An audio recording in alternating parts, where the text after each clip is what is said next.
Taylor.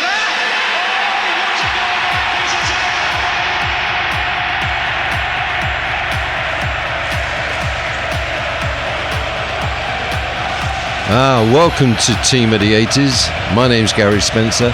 This is episode 7. Can you believe it? It's episode 7 already. Welcome and thank you for tuning in. Here we are. Another week's gone by, and another week where we didn't really get much better, did we? I mean, we scraped a victory against Wolves, which is great. 3 points is 3 points, but it was really turgid, wasn't it? We just didn't, nothing creative, out of ideas. And Wolves, I mean, they're not a good side, are they? So, if you think about it, we've really struggled this year against poor teams. We struggled against all the teams in the Europa Conference League. I thought we played very well. Burnley, obviously, they beat us, and Wolves could have beat us. Burnley, by the way, could have beat us by a much heavier score than they did. Let's not take the piss here. So we've struggled, and I think, and I've alluded to this before, that I thought it was a very good move by Parish not to fire Glasner and say, you got us into this shit and now get us out of it. And I think Parish was also aware that if Glasner did want another club, then he'd have to give his absolute best at Palace to keep his stock up, so that another club would be interested in him when he's done. And right now, his stock is falling like a stone because he's not impressing anybody. And it's not helping when he carries on having a little dig at other people. It's like, yeah, okay.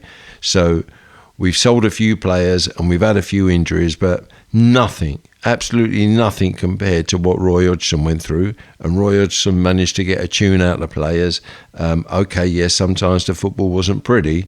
And they had 2 shots at goal. But I don't think the football's been too pretty in the last 3 or 4 months, do you? So you get paid well, get on with your job. It's not great, but when you signed up for Crystal Palace, I'm sure you ripped Parish's arm off for the chance to work in the Premier League. You've worked in the Premier League, you've had a little moment in the sun, so just carry on doing your job and everybody's going to be okay. I'm getting a little bit fed up with him, to be honest. Mateta is apparently back in the fold. What a shock that is. Of course, I'm being sarcastic, but he was always never going to have surgery if he wants to play in the World Cup. But, if he wants to play in the World Cup in a squad as talented as France, then he needs to start scoring goals. I thought we played very well. And if the injury is the reason why he's been held back and not been able to produce like he has done in the last 18 months, then he's not going to get the goals, is he? And would you play him in front of Strand Larsen? I wouldn't. Maybe he's an option off the bench, but he's going to be coming on in the 60th and 70th minute. I can't see him like suddenly popping up and scoring bags of goals to get into that French squad. And again, he's in a little bit of the same dilemma as Glasner is, because as each week goes down and he's carrying an injury or he's not scoring goals, then he's not going to get a decent move away either.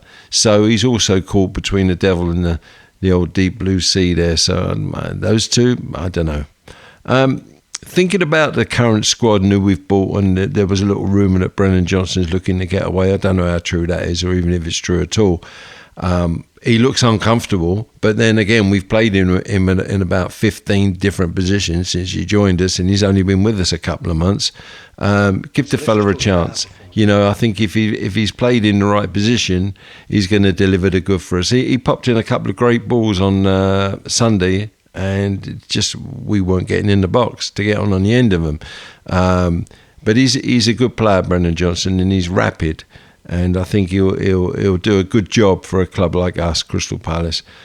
Pino needs to get better. The midfield all needs to be. Walton's needs to be better. I thought we played very well.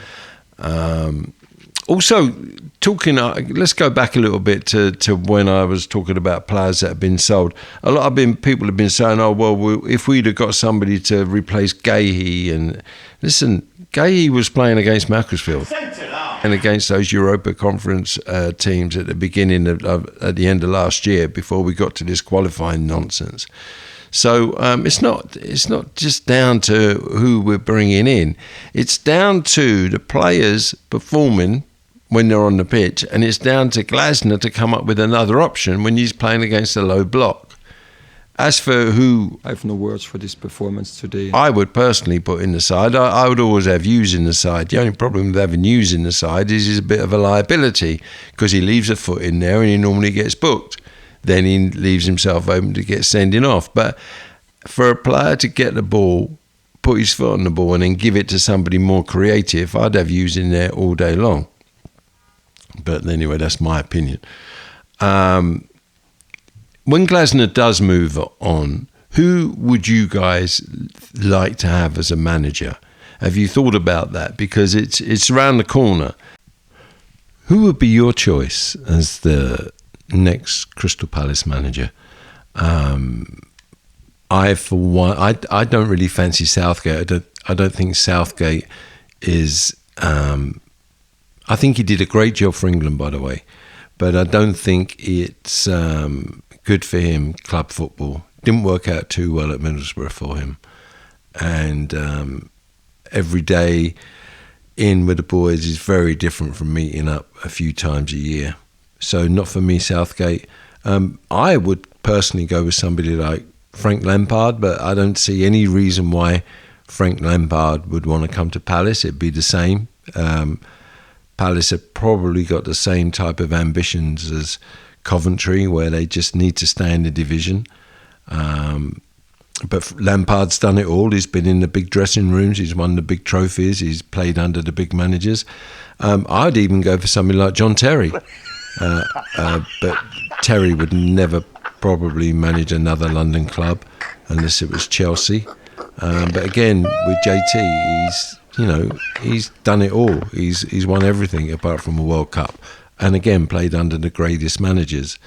I'd definitely keep away from Thomas Frank and people like Graham Potter. Let's not take the piss here. Sean Dyche, keep away from those guys like the plague. I mean, I think Sean Dyche is a great manager, but with the squad that Crystal Palace have got, and I know that squad's going to get decimated big time, I still don't think he's right for the club. But let's see. Maybe Parish will go for somebody that's knows the Premier League inside out, and that would be somebody like Sean Dyche. We don't know, do we? And yeah, just let me know. Let me know in the comments, or leave a message on Instagram or TikTok or whatever else you see this podcast popping up on, and let me know who you'd like to see as the next Crystal Palace manager, because it really is around the corner, and that's going to happen sooner than we think. The last thing I need to talk about today is what's with the covering of the mouth about every single conversation that players have on the field these days, and managers.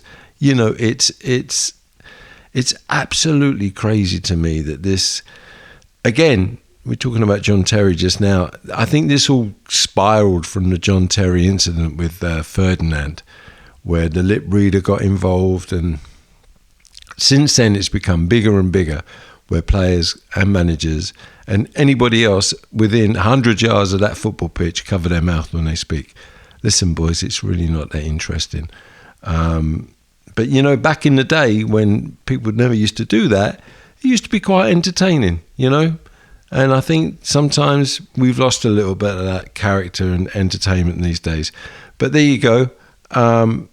That's it from me from this week. My name's Gary Spencer. I really appreciate you listening and tuning in and subscribing.